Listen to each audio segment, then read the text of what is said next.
పశ్చిమ గోదావరి జిల్లా ఆకువీడిలో రామాలయ నిర్మాణ వ్యవహారం అరాజకంగా వేడి పుట్టిస్తోంది. శ్రీరామనవమి సందర్భంగా మొదలైన ఈ వివాదంపై ఎమ్మెల్యే రఘురామకృష్ణంరాజు ఘాటుగా స్పందించారు. అక్కడ రామాలయం కట్టడానికి వీల్లేదంటూ జడ శ్రవణ్ కుమార్ కోర్టులో పిటిషన్లు వేయడాన్ని ఎమ్మెల్యే తప్పుపట్టారు. ఇప్పటికే ఒకే అంశంపై 3 సార్లు పిటిషన్లు కొట్టివేసినా కావాలని అడ్డంకులు సృష్టిస్తున్నారని మండిపడ్డారు.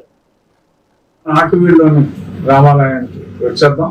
ఆకువీడి రామాలయం క్రోనలాజికల్ ఆర్డర్లో మరి ఇప్పుడు షేర్కి వచ్చింది కాబట్టి గత మాసం 15వ తారీఖు మరి జడ శ్రావణ్ కుమార్ గారు మరి ఎందుకు ఆయనకి ఏమాత్రం పరమత సహనం ఇసుమంతైనా లేదు, అటువంటి పరమత అసహనంతో మరి కొందరిని అక్కడ పట్టుకుని జోష్న అని ఇంకెవరో ఫ్రాంకో ఆ ప్రాంతంలో నివసించే క్రిస్టియన్ల అడ్రస్లతో వారు పిటిషన్ ఫైల్ చేయటం, అనుమతులు లేకుండా వీరు కట్టాలనే ప్రయత్నం చేస్తున్నారు.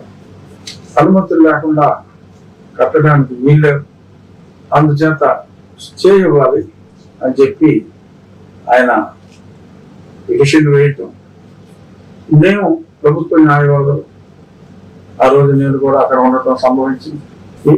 అనుమతులు అన్నీ తీసుకోకుండా ఎట్టి పరిస్థితుల్లోనూ సైట్ లో ఎటువంటి పని చేయము అని చెప్పడం జరిగింది.